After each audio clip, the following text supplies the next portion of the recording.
Most people don't know what's holding them back, but you do because you listen to me, Sam, your self-care guru and journal junkie. Welcome to Journal Entries, your safe place where you can tune in weekly to get tips, tricks, and journal prompts to uncover your feelings, gain clarity, and make your move. Hello, welcome to this week's journal entry.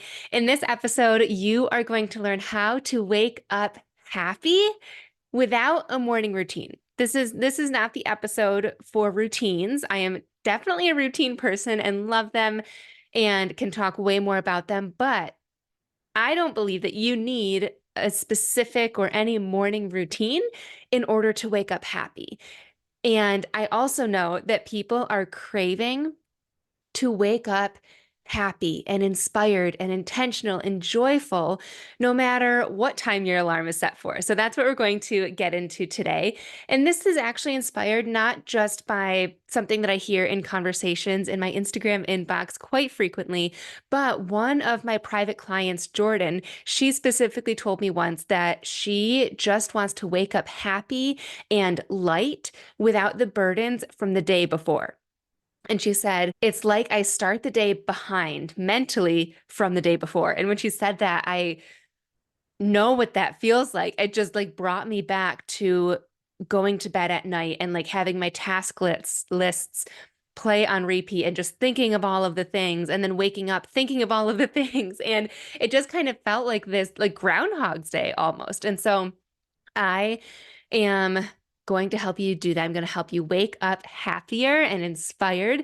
And what you need is to be intentional about the hours before you go to bed and the hour that you wake up. So that time slot right before bed and before you wake up, not in a routine sense, but just what you are doing in that time and being really intentional with it. So before getting into the 3 tips that I have for you, I do have a journal prompt for you right off the bat.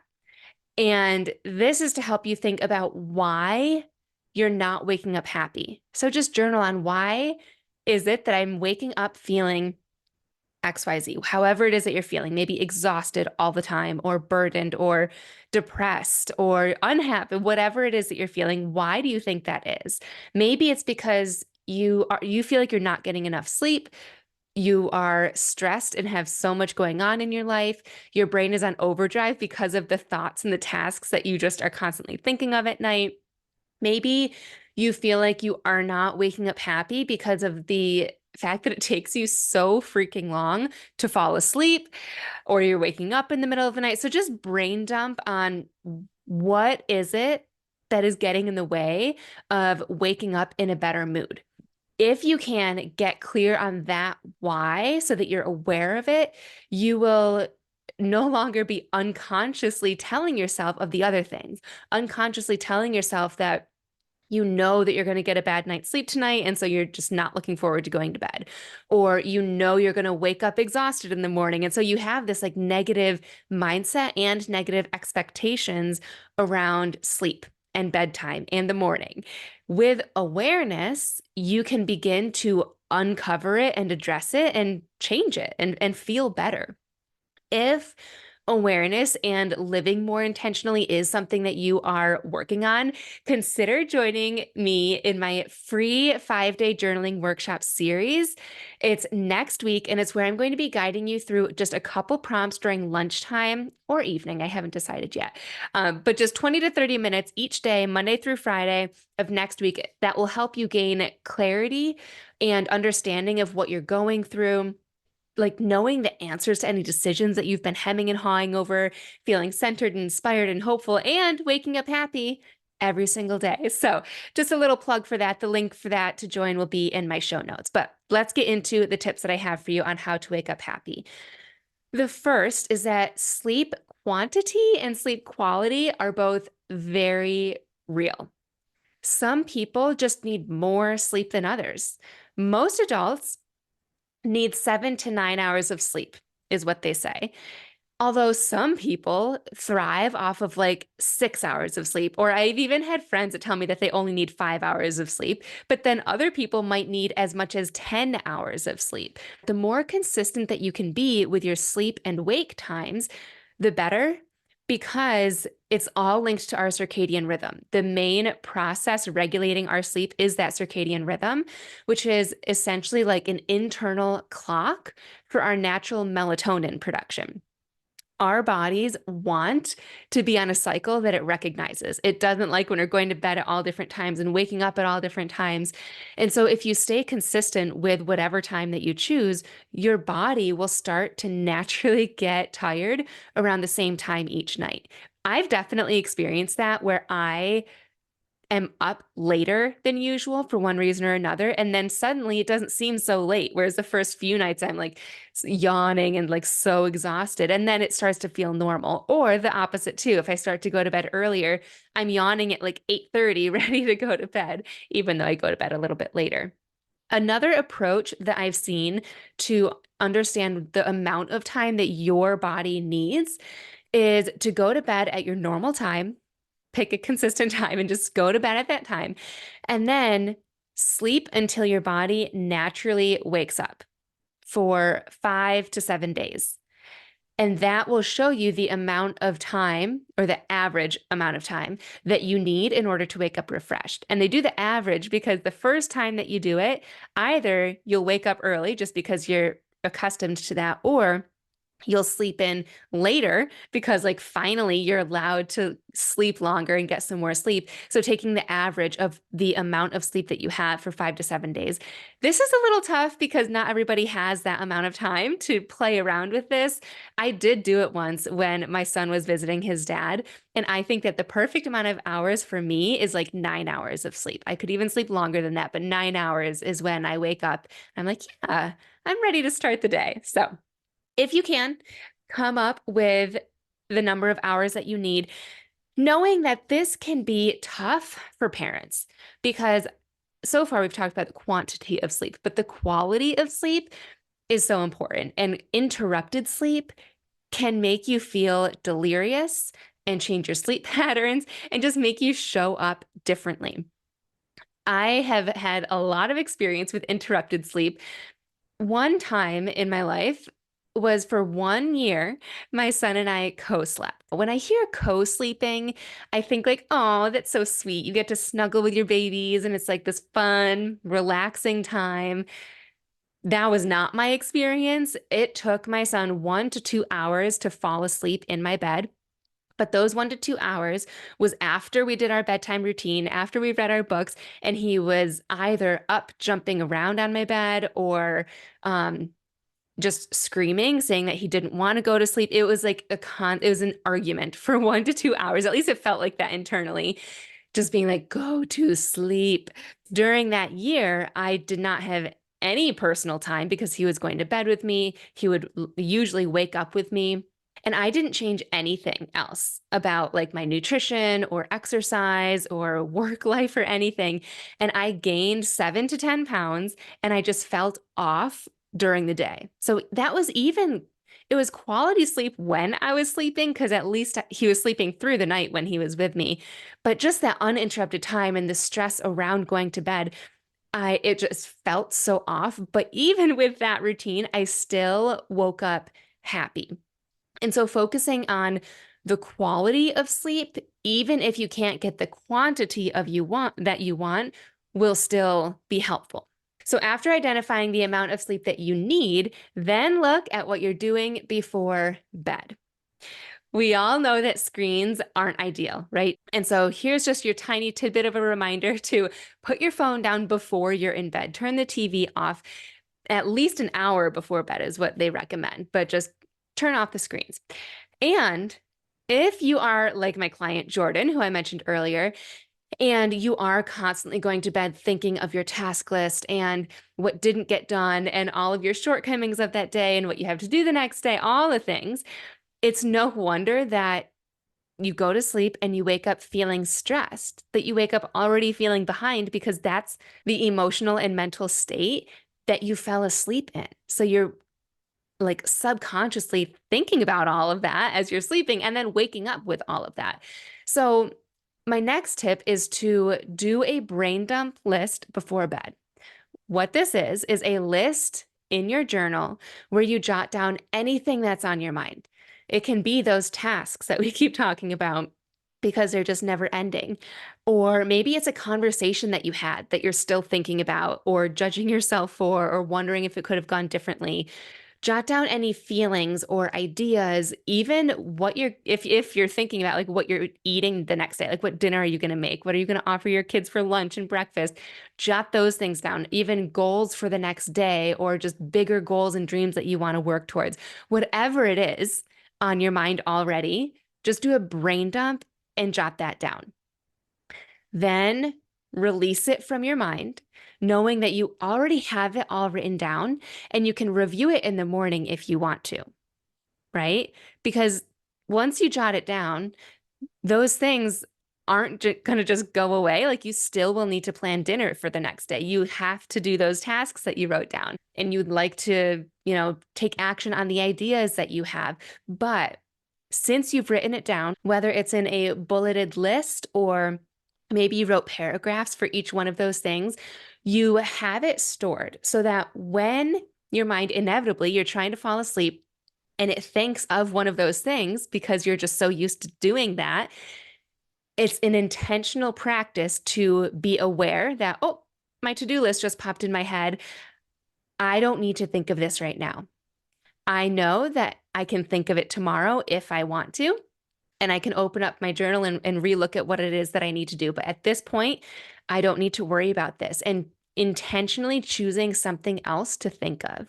When it was taking my son 1 to 2 hours to fall asleep, he was saying that he didn't know how to fall asleep and he couldn't close his eyes. And so I shared with him a tip that I use to try and fall asleep, which is I close my eyes and I pick something about my day that I enjoyed and I just replay it in my head, whether it was an experience or if I was just eating a really great meal or if I was petting my cat, anything that I enjoyed. And I just think about it and then in detail, and then it just kind of transforms into a dream and then it turns into something else. So I was walking him through that. So you can think of that if you need something to think about. Just think of something else that happened during the day that you did enjoy or that you liked or you got some rest and just replay that until it kind of bubbles over into a dream.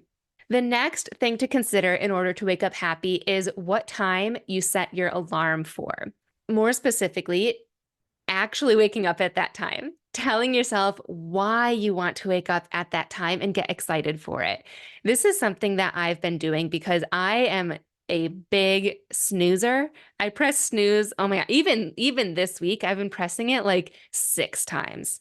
2 days in a row. I pressed it 6 times. And then you just, even that alone, you wake up and you're like frustrated that you just did that.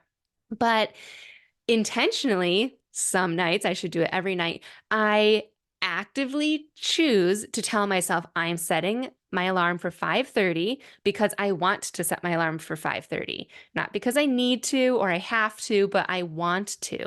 And that alone makes me want to follow through. I even tell myself, like, remember this version of Sam who is setting her alarm for this time, knowing she wants to get up at this time, wake up for her, wake up for this version, not for the exhausted version in the morning. I saw this example in a blog that I read. She asked, how fast will you jump out of bed tomorrow morning if you knew you had to catch a flight to your most favorite world destination?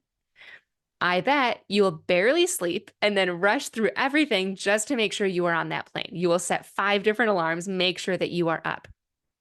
And then she said, while we don't always get to fly to nice destinations, it's a good example of how the events of the next day are important to your morning attitude. So if you have a trip, you can get excited for that. But can you try a new workout and choose to get excited for that? Can you make an exciting breakfast that you've been wanting to try because you saw it on TikTok or on Instagram? Do you know that you're meeting up with coworkers for happy hour? And so before work, you're waking up extra early to shower and do your hair. Is there a new book that you want to start reading? Is there a new brand of coffee that you want to try?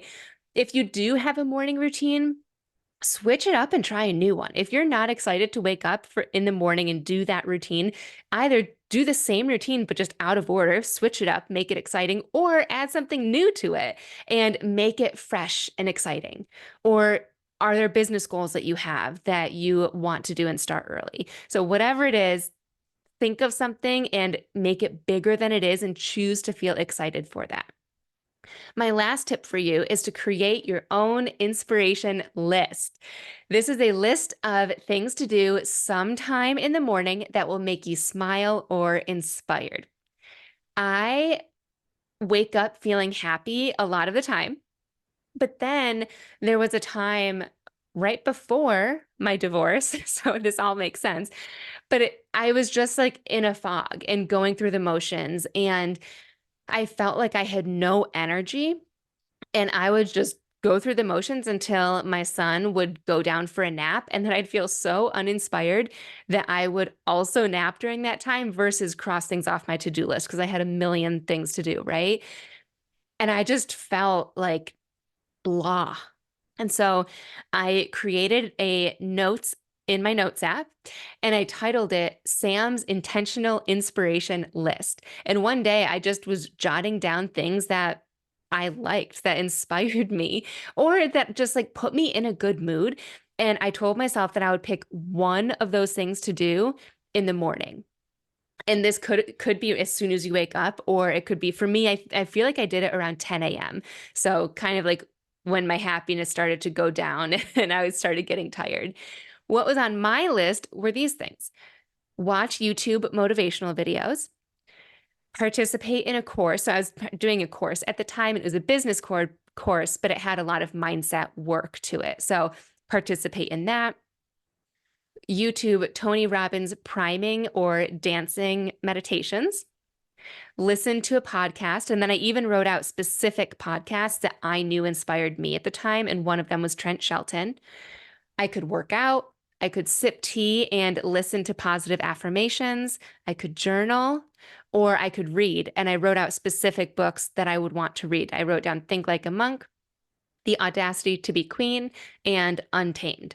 I wrote down those specific books and specific podcasts and the specific course that I was doing so that when I looked at this list, I didn't have to think at all. I could just pick and know exactly, okay, I'm going to read this book, or I'm going to do this workout, or I'm going to listen to this meditation. So it made me do it that much more because I had no decision fatigue. It was just like, do this one thing.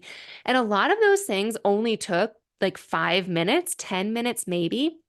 And then if I wanted to do another thing, I could do it, but I only told myself to choose one of those things. And usually that was enough to like get me back inspired and feeling good and accomplishing what it is that I wanted to accomplish that day or at least that hour.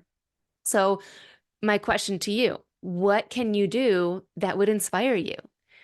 Whether it's right after you wake up again or your 10 a.m. break, what would keep your happy juices flowing and remind you that you're up for a reason, that it's going to be a good day, and remind you of your intentions for the day, whether it is that you want to be productive at work, or you're going for that promotion, or you are launching your own thing for the very first time and really excited about that. What are those things that you can do? So now you know exactly how to wake up happy.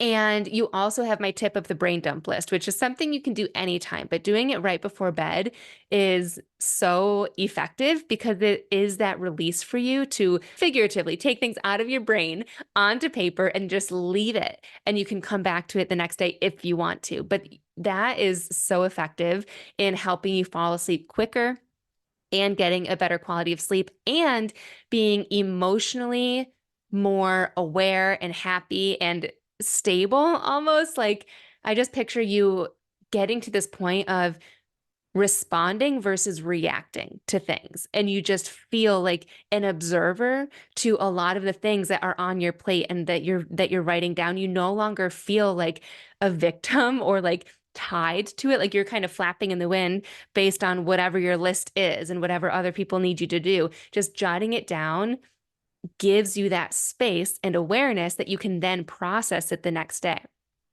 If that is something that you're interested in, learning the processing and getting to that point, that's where my challenge for next week of the 5-day journaling workshops would be perfect for you because that's what we go into. So tune into that. It's completely free. You do just need to sign up and register, and then you'll get the link to it every single day, as well as a recording of the prompts every single day. And if you are listening to this after April 15th to 19th, still click on the link in the show notes and you can get a recording of this whole week. So super excited for it.